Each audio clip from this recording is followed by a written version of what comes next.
Senhor. Pai, tudo que a gente faz aqui, Pai, é para servir ao Senhor, para honrar o Seu nome, Senhor. Ó Pai, que o Senhor possa estar usando Ele, ó Pai, para tocar no coração de cada irmão que aqui está nesta tarde, Senhor. Que através da palavra que Ele vai trazer, a gente possa conhecer mais do Seu amor, mais da Sua bondade, ó Pai. E que a gente possa estar se chegando cada vez mais perto daquilo que o Senhor quer nos revelar nas nossas vidas, Senhor. Pai, eu oro e agradeço por este momento. Amém. A igreja pode se assentar. Aleluias! Graça e paz, meus irmãos.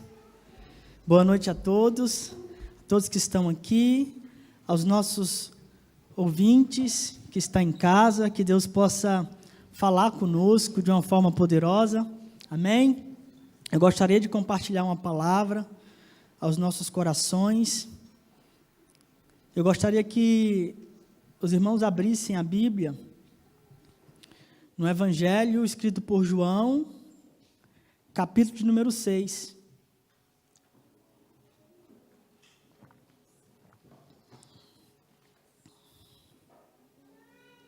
Evangelho, segundo escreveu João, capítulo de número 6. Iremos ler alguns versículos, alguns versos, a partir do verso 1. Posso ler? Você pode acompanhar aí na tela. Depois dessas coisas, atravessou Jesus o mar da Galileia, que é de Tiberíades. Seguia numerosa multidão, porque tinha visto os sinais que ele fazia na cura dos enfermos. Verso 3. Então subiu Jesus ao monte e assentou-se ali, com seus discípulos. Ora, a Páscoa, festa dos judeus, estava próxima. Então Jesus, erguendo os olhos e vendo que grande multidão vinha ter com ele, disse a Filipe: onde compraremos pães para lhes dar de comer? Mas dizia isso para o experimentar, porque ele bem sabia o que estava para fazer. Respondeu-lhe Filipe: não lhe bastaria 200 denários de pão para receber cada um o seu pedaço. Um de seus discípulos, chamado André, irmão de Simão Pedro, informou a Jesus: está aí um rapaz que tem 5 pães de cevada e 2 peixinhos. Mas isto que é para tanta gente? Disse Jesus: fazei o povo assentar-se, pois havia naquele lugar muita relva. Assentaram-se, pois, os homens em número de quase 5.000, só até aqui. Para que nós possamos entender esse contexto, o apóstolo João escreveu esse livro alguns anos depois dos conhecidos como Evangelho Sinótico, Mateus, Marcos e Lucas. E em todos os evangelhos, como também em João, narra essa passagem. E João, ele, diferente dos outros apóstolos, ou dos outros escritores, o seu evangelho é narrado e escrito de uma forma a apresentar Jesus como Deus ou como Filho de Deus. Por exemplo, no capítulo 1 de João, ele dá início ao seu livro, dizendo o seguinte: no princípio era o verbo era Deus e o verbo estava com Deus. Ele também fala que Jesus, ele é o caminho, a verdade e a vida. Ele também descreve Jesus como o pão da vida. Então, o apóstolo João, a todo momento, ele narra e nos mostra ensinando a divindade de Jesus. Amém? Para que nós possamos entender esse contexto, no verso 1, diz o seguinte: depois dessas coisas, que coisas? João Batista, o primo de Jesus, o precursor de Jesus, aquele que veio antes de Jesus para preparar o caminho, como o profeta Isaías já tinha previsto e profetizado, aquele que viria endireitar as veredas. Esse João Batista, aquele que batizava, ele estava preso Ele estava preso por proferir uma palavra para o governante daquele tempo. Ele foi preso e foi morto. Então, depois de ser morto, os discípulos ou algumas pessoas chegaram até Jesus para lhe dar essa notícia, que o seu primo, João Batista, tinha morrido. Então, depois dessas coisas, Jesus se afasta para um lugar deserto, a fim de descansar, porque muitos iam e viam, muitas eram as curas, muitos eram os milagres, e eles não tinham tempo nem de comer. Então eles estavam extremamente cansados, exaustos, por todas as maravilhas que eles estavam fazendo, por tudo aquilo que eles estavam fazendo. Ainda mais uma notícia dessa, uma notícia triste, uma notícia ruim, uma notícia de uma perda essa do seu primo. Então ele se afasta a fim de descansar, de repousar. Só que, chegando nesse lugar de descanso, chegando nesse ambiente de repouso, o repouso teve que ser adiado. Porque a palavra de Deus diz, nesse texto que lemos, e nos outros sinóticos, que ao ver ele, uma grande multidão, como ovelha sem pastor, ele se compadeceu dessa multidão. Então, aquele programa que ele tinha programado de descansar e de repousar é adiado. Ele até tinha motivos para descansar, ele até tinha motivo para repousar, mas ele se compadeceu daquela multidão que necessitava de milagre, necessitava de uma cura, necessitava de uma palavra de vida eterna. E ele poderia dar essa palavra de vida eterna. E ele então adia esse descanso. E ele então se programa. Filipe chamou os discípulos: olha, está aí uma grande multidão, vamos dar de comer essa multidão está faminta. Só que o discípulo olha para aquela grande multidão e fala: Jesus, como nós iremos alimentar essa grande multidão? Nem 200 denários de dinheiro seria o suficiente para alimentar essa tão grande multidão. E Jesus, o texto diz que Jesus fez essa pergunta para o testar, o provar.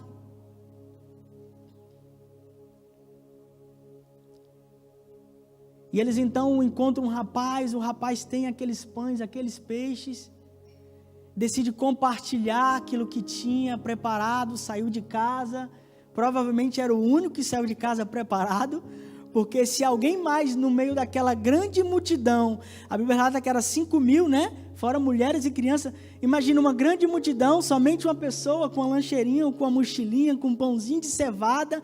Era um pão inferior, se você não sabe, o texto faz questão de narrar e escrever que era um pão de cevada, não era um pão de trigo, então era um pão um pouco inferior ao de trigo.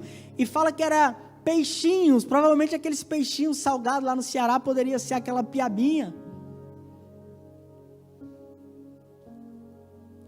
Então ele decide compartilhar com aquela grande multidão e o milagre acontece. E eu então descrevi aqui alguns princípios poderosos, mediante esse texto, alguns pontos que irá nos ensinar, alguns pontos que irá nos edificar, alguns pontos que irá nos fortalecer, mediante esse texto. E o primeiro ponto que eu queria destacar aqui nesse momento é que Jesus, ele ressuscitou algumas pessoas. Jesus curou outras pessoas, mas quando ele recebe a notícia que o seu primo morreu, ele não libera uma palavra de vida. Ele não vai até lá a fim de ressuscitar João Batista. Quantas curas, quantos milagres Jesus realizou nesse exato momento. Antes dessa notícia, Jesus já também tinha realizado vários milagres. Mas quando ele recebeu a notícia que o seu primo morreu, ele não liberou uma palavra de vida. Sabe o que eu aprendo? O primeiro princípio que nós aprendemos nessa tarde é que nem sempre Deus irá fazer aquilo que pedimos. Nem sempre Deus irá curar aquilo que pedimos para Ele curar. Nem sempre Deus irá se manifestar no momento, a hora. Nem sempre Jesus vai salvar no momento em que pedimos que Ele salve. Então o primeiro ponto é que nem sempre Ele vai se manifestar quando nós fazemos aquela oração, chorando, esperneando. Nem sempre Ele vai curar, nem sempre Ele vai ressuscitar. O fato é que, mesmo Ele não fazendo isso, mesmo Ele não atendendo às vezes os nossos pedidos, mesmo muitas das vezes Ele não curando aquela pessoa pela qual a gente está orando, mesmo Ele não salvando aquela pessoa a qual a gente está orando e jejuando para que Ele salve, Ele continua sendo Deus. Então nem sempre Deus vai realizar os nossos desejos. Esse é o primeiro princípio que eu quero que eu e você entendamos nessa noite.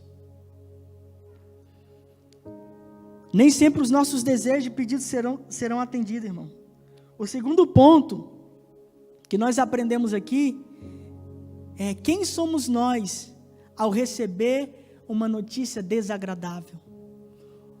Ou quem somos nós ao receber uma má notícia? Quem gosta de receber boas notícias aqui? Deixa eu ver. Todos nós gostamos de receber boas notícias. Agora, quem gosta de receber má notícias ou notícias desagradáveis? A notícia desagradável, muitas das vezes ela nos desanima. Muitas das vezes ela até nos faz parar. A notícia desagradável, a má notícia, muitas das vezes até adoece a nossa alma, adoece o nosso coração, nos deixa aflito. Muitas das vezes recebemos notícias desagradáveis a ponto de nos entristecer. Sim ou não? A má notícia, como já diz, é uma má notícia. Então, ele recebe uma má notícia. Então, quem somos nós?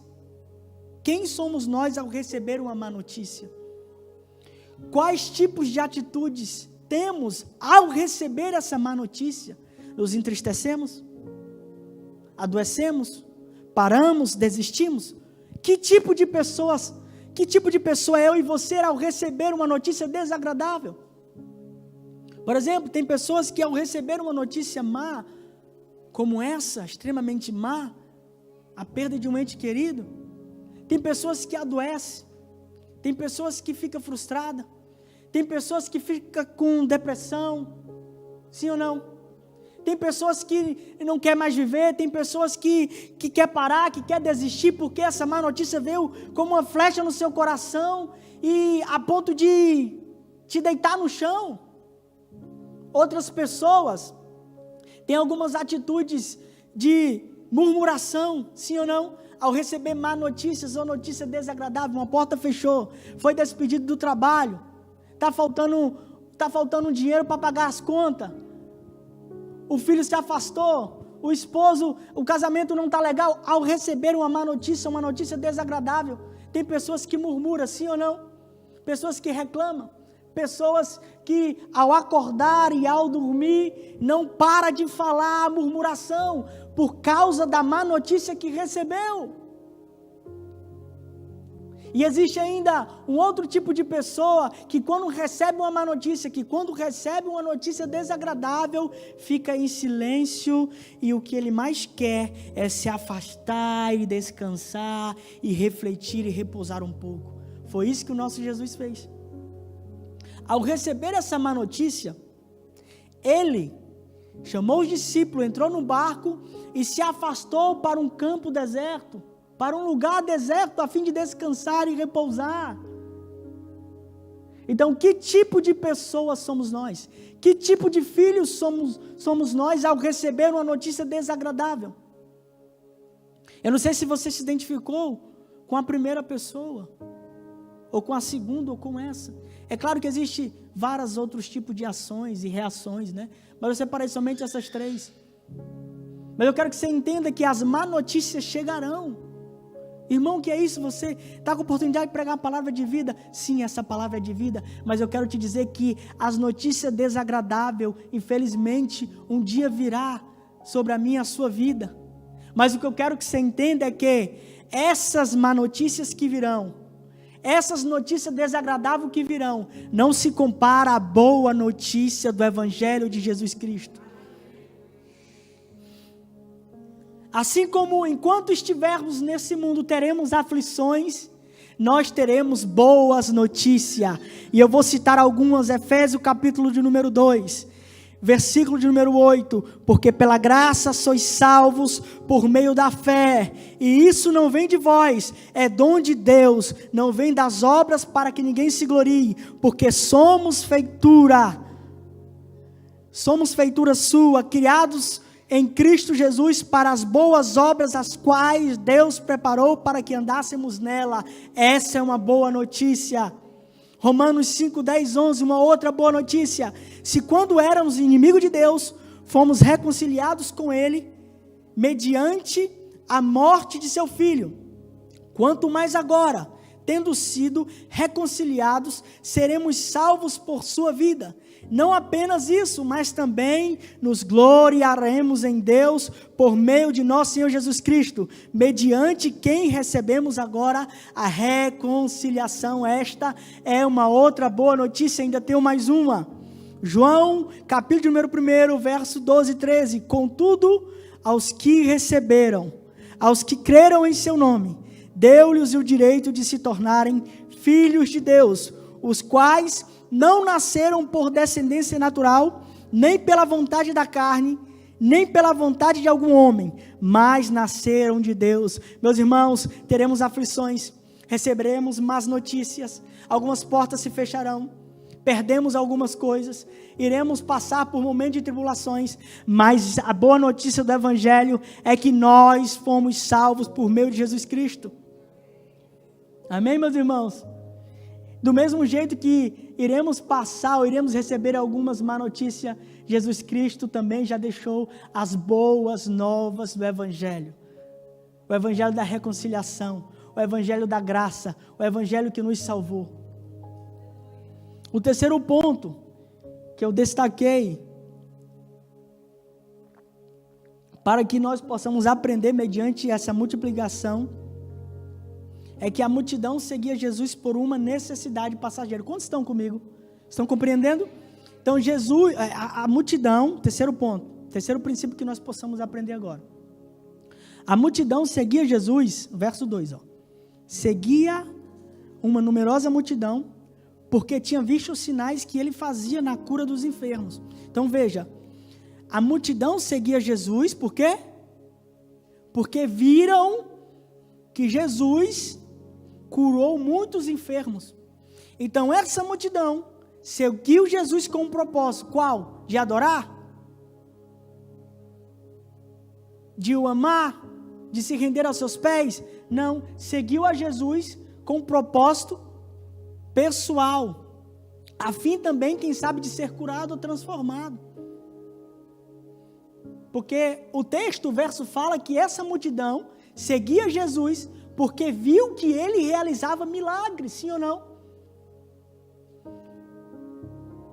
Então existem algumas pessoas, em alguns ambientes, em algumas ocasiões, que servirão a Jesus, ou seguirão a Jesus, ou irão atrás de Jesus com um propósito. Qual?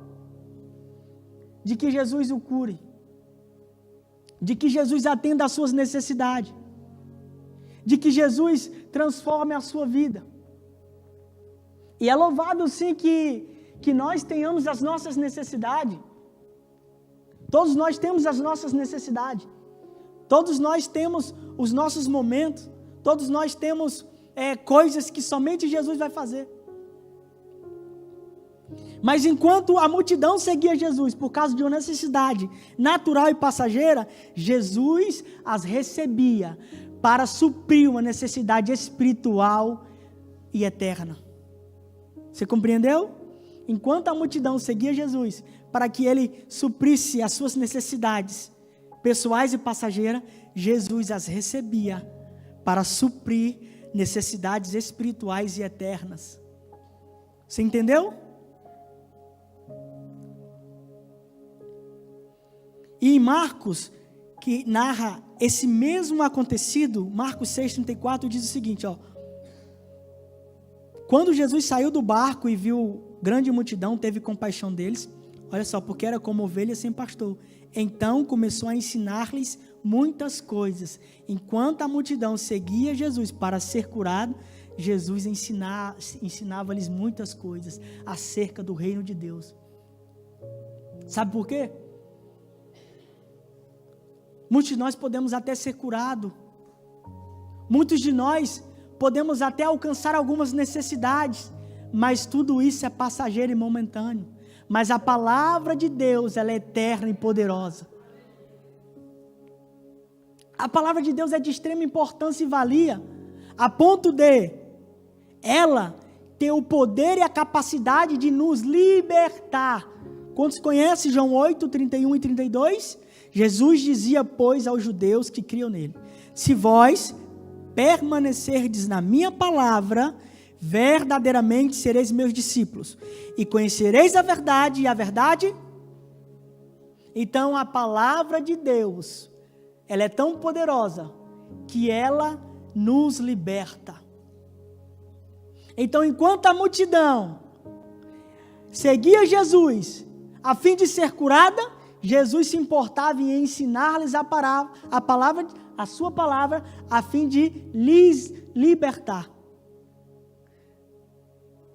Segundo ato poderoso e importante da palavra de Deus na nossa vida, é que ela ilumina o nosso caminho. O salmista, no número 119, no verso 115, diz o seguinte: a tua palavra é lâmpada que ilumina os meus passos, e luz que clareia os meus caminhos. Enquanto aquela grande multidão seguia Jesus, a fim de ser curada, Jesus lhe apresentava uma palavra que iria iluminar os seus caminhos. Aleluia! Ainda tem um terceiro ponto de quão grandioso é e importante a palavra de Deus em nossas vidas. Ela nos faz crescer no conhecimento acerca de Deus. 2 Timóteo 3, 16 e 17 diz o seguinte: toda a escritura é inspirada por Deus e útil para o ensino, para a repreensão, para a correção e para a instrução na justiça, para que o homem de Deus seja apto e plenamente preparado para toda boa obra. O que eu quero dizer com isso? É que a palavra de Deus em nossas vidas tem um poder tão extraordinário que nós iremos ser libertos dos nossos pecados, das cadeias, das prisões. A palavra de Deus é tão poderosa em nossas vidas que muitas das vezes, a não saber para onde ir, a não saber a direção certa, ela irá iluminar o nosso caminho. Ela é tão poderosa que ela irá nos ensinar, nos capacitar, para que nós possamos conhecer mais acerca de quem Deus é em nossas vidas. Amém? Então esse é o princípio que eu quero que você aprenda no terceiro ponto.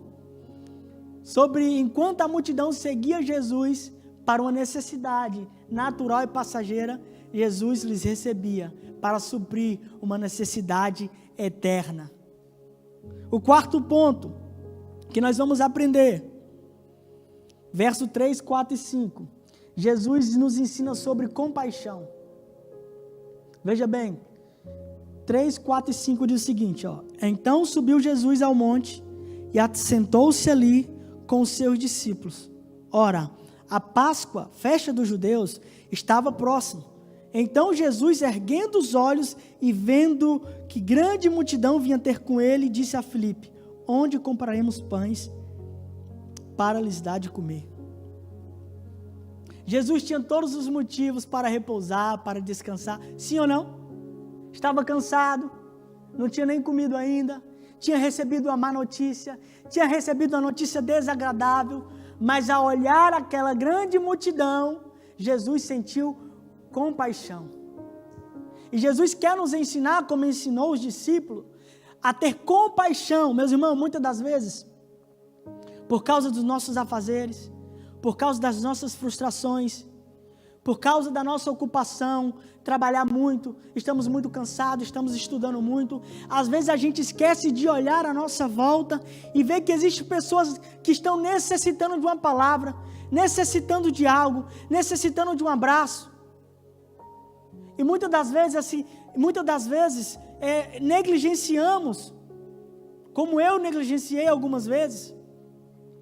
Muitas pessoas necessitadas à nossa volta e por causa das nossas frustrações, por causa dos nossos motivos pessoais, nós não nos atentamos em atender essas pessoas que estão necessitando de alguma coisa.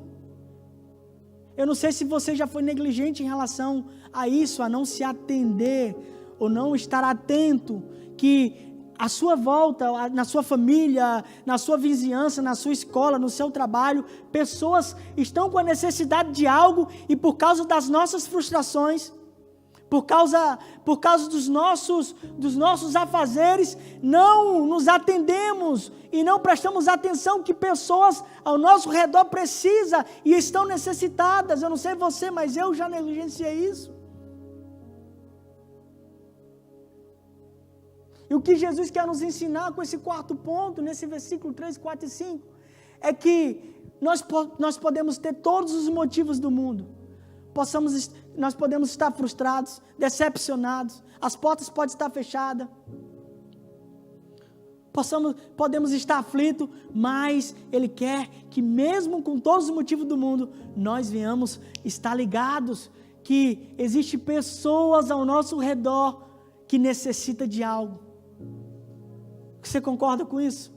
Que existem pessoas que estão necessitando de algo, que existem pessoas que estão precisando de uma palavra, que existem pessoas que estão precisando de um abraço, que existem pessoas que estão precisando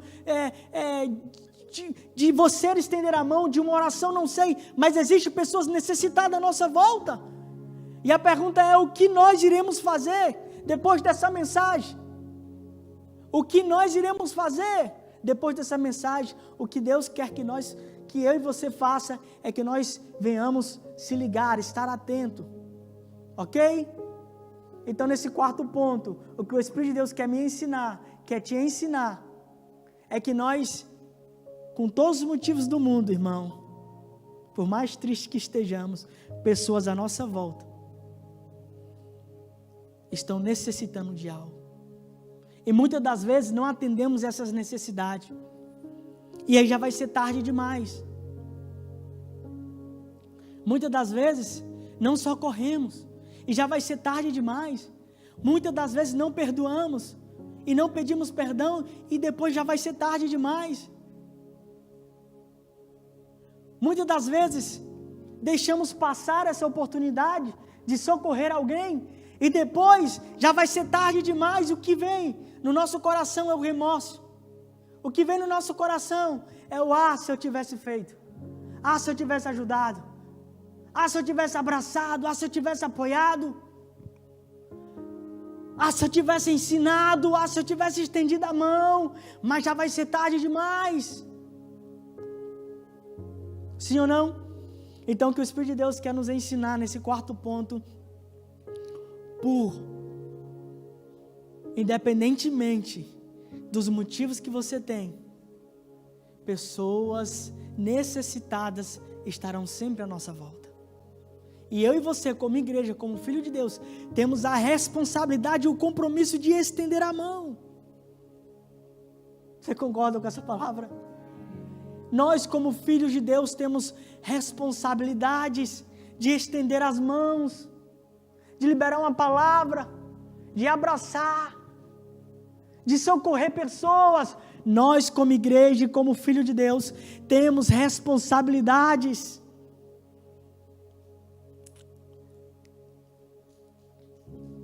O quinto ponto que Jesus quer nos ensinar, o quinto ponto que eu e você aprendemos mediante essa palavra, é que Jesus, Ele nunca é apanhado de surpresa nunca é apanhado desprevenido. Ele sabe as nossas necessidades. Vamos ver o verso 6, o que diz? Mas dizia isto para o experimentar, porque ele bem sabia o que estava para fazer. Jesus estava experimentando Filipe. Jesus fala: e aí, Filipe?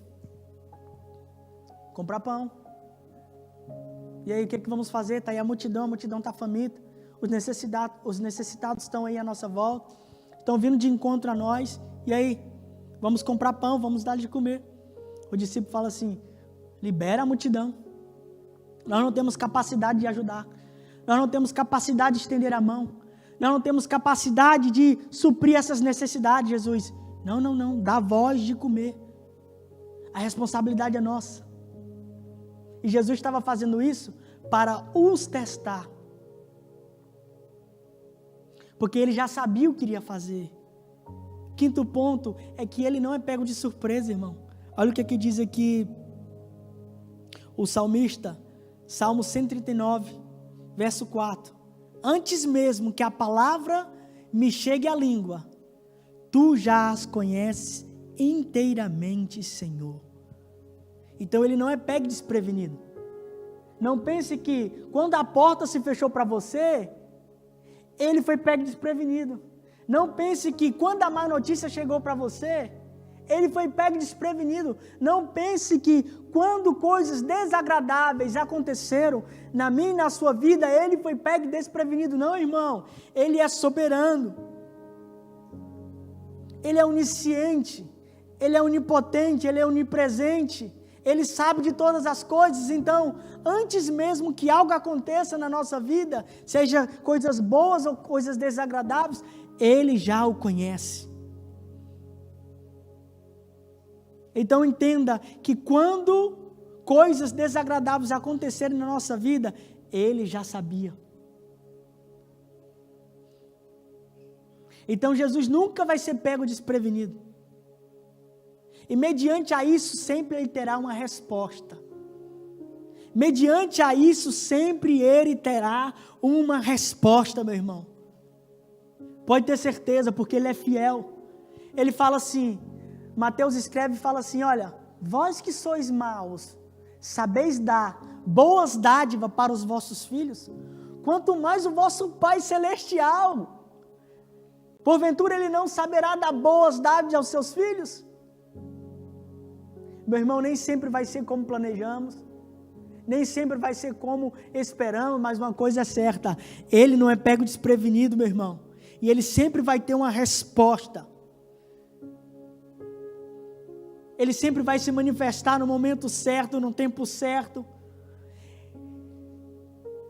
Ele sempre vai liberar uma palavra de vida, uma palavra de restauração, uma palavra de cura. Por quê? Porque ele nos ama e ele é fiel à sua palavra. Amém, meus irmãos? O quinto ponto é que ele não é apanhado de surpresa, ele não é apanhado desprevenido. Ele já sabia o que ia fazer, já estava tudo programado, já estava tudo programado, ele já sabia o que iria fazer, porque ele está sempre um passo à nossa frente. Muitas das vezes porque somos homens, né? Homens e mulheres falhos, nos desesperamos, ficamos aflitos, mas deixa eu te dar uma notícia, ele não é pego de surpresa, ele não é pego desprevenido, ele sabe o que vai fazer. Então fica calma o coração, porque no momento certo, na hora certa, ele há de se manifestar. No momento certo, na hora exata, conforme a sua vontade, conforme o seu querer e não o nosso, e não o nosso querer e não a nossa vontade, ele vai se manifestar, a fim de que o seu nome seja glorificado.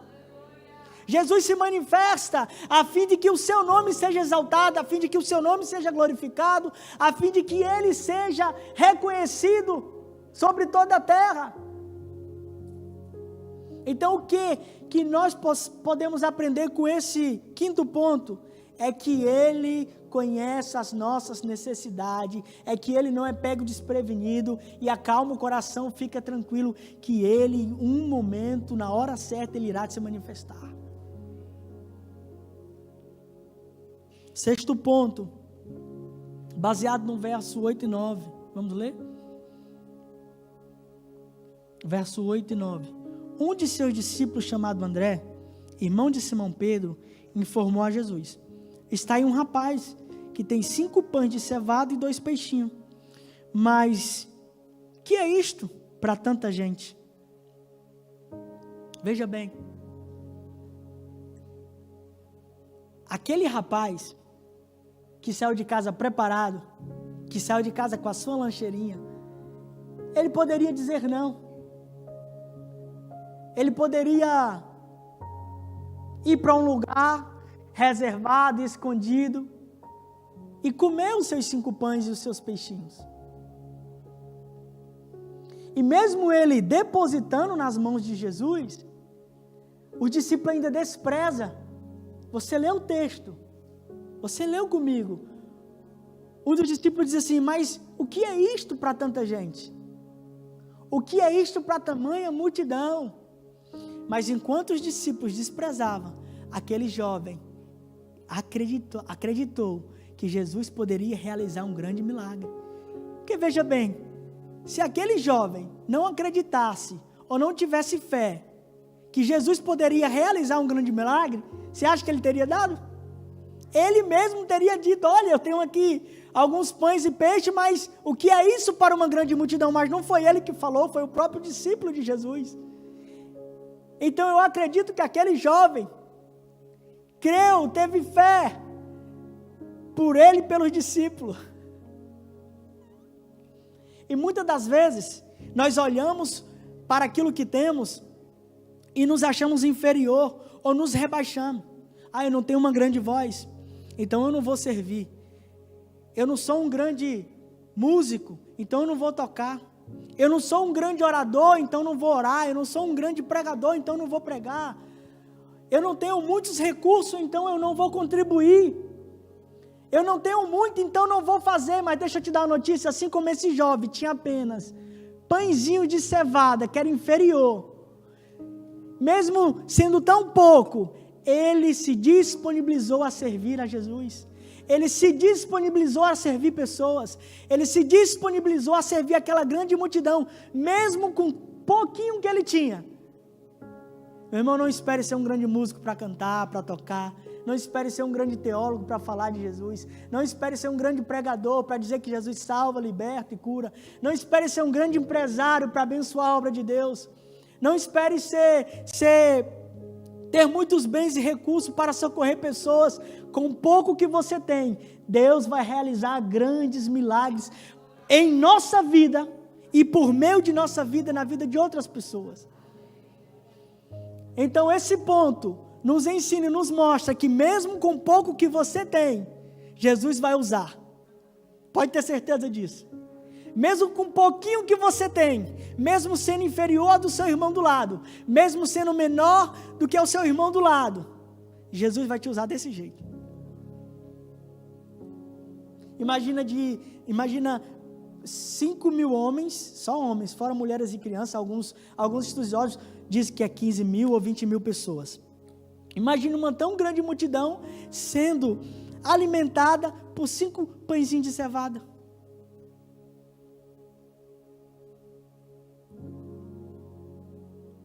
Cinco pãezinhos de cevada.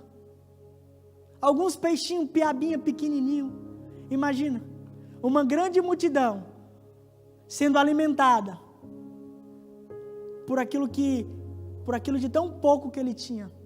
Para os discípulos, aquilo não valia de nada. Para algumas pessoas, aquilo não valia de nada. E muitas das vezes até assim, muitas das vezes não temos igual o nosso irmão tem do lado, não sabemos igual o nosso irmão sabe do lado, e muitas das vezes nos sentimos inferiores. Mas o que Jesus quer nos ensinar é que mesmo com esse pouquinho que você tem, será de grande valia para a obra de Deus. Então, o Espírito de Deus quer te encorajar e te ensinar que esse pouquinho que você tem é muito importante para a obra de Deus. O seu pouquinho, com um pouquinho do outro irmão, do outro irmão, do outro irmão, vamos fazer coisas extraordinárias. Faz sentido para você essa palavra, meu irmão? Você concorda com essa palavra? Então não se sinta inferior. Não ouça palavras negativas. Como o discípulo falou, olha, mas o que é isto? Para essa grande multidão. Não se sinta inferior com o pouco que você tem. Não se rebaixe a ouvir palavras negativas. Se você não prega bem, se você não canta bem, se sua voz não é tão afinada, se você não é um grande músico, se o que você contribui é apenas algumas moedas, se é isso que você tem, se é o seu melhor, irmão, se disponibilize.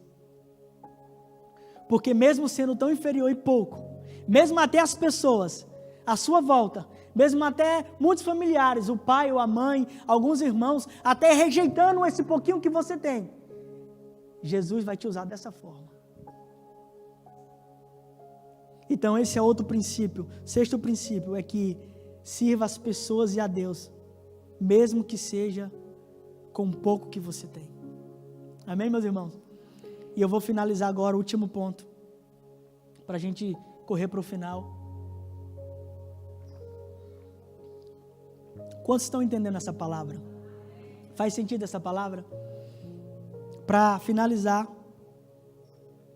o sétimo ponto diz o seguinte, com base no verso 10 e 13, quando decidimos servir a Deus, mesmo com pouco, coisas extraordinárias acontecem por meio de nossas vidas, para a glória de Deus. Vamos ler? Vamos ler o verso 10 a 13? Diz o seguinte, disse Jesus, fazei o povo assentar-se, pois havia naquele lugar muita relva. Assentaram-se, pois, os homens em número de quase 5.000, veja bem, só homens. Então Jesus tomou os pães e, tendo dado graças, distribuiu-os entre eles, e também igualmente os peixes, quantos queriam. Veja bem, eles comeram à vontade. Depois de ter dado graça, depois de erguer para o céu e ter dado graça, eles ainda comeram à vontade. E quando já estavam fartos, disse Jesus a seus discípulos, recolhei os pedaços que sobraram, para que nada se perca. Veja bem, irmão, tão pouquinho, tão desprezível para algumas pessoas, mas quando nós decidimos e nos disponibilizamos a entregar na mão de Jesus, coisas extraordinárias acontecem. Eu quero te convidar a ficar de pé para a gente encerrar esse último ponto. E eu quero te encorajar a você pegar o pouquinho que você tem, o seu talento, o pouquinho do talento que você tem, o pouquinho da capacidade natural que você tem, o pouquinho do recurso que você tem, o pouquinho da sabedoria que você tem, mesmo sendo tão desprezíveis para algumas pessoas, mesmo muitas das vezes você ouvindo não de outras pessoas, mas eu quero te encorajar a você pegar esse pouquinho que você tem e entregar na mão de Jesus, porque o pouquinho que você tem na mão de Jesus, Ele vai realizar coisas extraordinárias.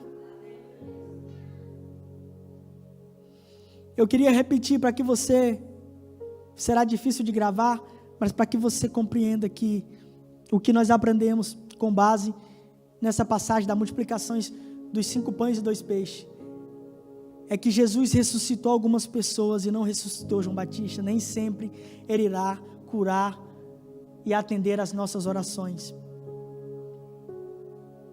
É que a multidão seguiu Jesus por uma necessidade passageira, mas Ele recebeu aquela multidão para suprir uma necessidade espiritual e eterna. Jesus nos ensina sobre compaixão. Assim como Ele tinha todos os motivos para não estender a mão, para não atender a multidão, assim como Ele estava querendo descansar, estava cansado, Ele tinha todos os motivos. Ele nos ensina que nós também chegará momentos que vamos ter muitos motivos para não estender a mão, para não ajudar, mas mesmo assim Ele quer que eu e você esteja atento, porque é a nossa responsabilidade como filhos de Deus. Jesus, Ele não é apanhado desprevenido, então Ele sabe das nossas necessidades, Amém, meus irmãos? Ele sabe da minha necessidade, Ele sabe da sua necessidade. Por quê? Porque antes mesmo que a palavra chegue à nossa língua, à nossa boca, Ele já conhece inteiramente. Outra coisa, sirva as pessoas e a Deus, mesmo que seja com pouco que você tem, mesmo que seja desprezível, mesmo que seja nada para outras pessoas. Mas tenha fé e acredite que esse pouquinho na mão de Jesus, Ele irá realizar grandes coisas. Eu quero fazer uma oração, baseado nessa palavra. E eu peço que você feche seus olhos, enquanto o grupo de louvor já se prepara, para que o Espírito de Deus possa nos encorajar, para que o Espírito de Deus possa nos fortalecer, para que o Espírito de Deus possa transformar nossas vidas, para que, se for da vontade dEle, Ele atenda às nossas necessidades. Pai, eu quero colocar os teus filhos em tuas mãos nesse momento. E a minha oração é, Pai, assim como aquela multidão seguia o Senhor por uma necessidade pessoal, e o Senhor as recebia para suprir uma necessidade eterna, assim seja nessa noite. Que essa palavra venha fazer morada em nossos corações, que seja como uma terra boa e produza fruto, para que o seu nome seja glorificado. Se os teus filhos estão aqui, Pai, necessitando de algo, de uma porta aberta, se os teus filhos que estão aqui precisam de uma cura, se os teus filhos que estão aqui precisam de encorajamento, que o Senhor possa, por meio do seu Espírito de Deus, que está aqui no nosso meio, transformar essas vidas e atender essas necessidades, conforme a sua vontade e o seu querer. Então eu te peço, Senhor, abençoa os teus filhos, fortalece os teus filhos. Se for da sua vontade, então atenda às necessidades naturais e passageiras dos teus filhos, e que o seu nome seja glorificado hoje e sempre. Eu gostaria de saber se no nosso meio tem alguém que ainda não conhece a Jesus Cristo. No nosso meio tem alguém que ainda não entregou a sua vida para Ele. Eu gostaria de fazer um convite para que você possa fazer parte do corpo de Cristo como filho. Existe alguém no nosso meio?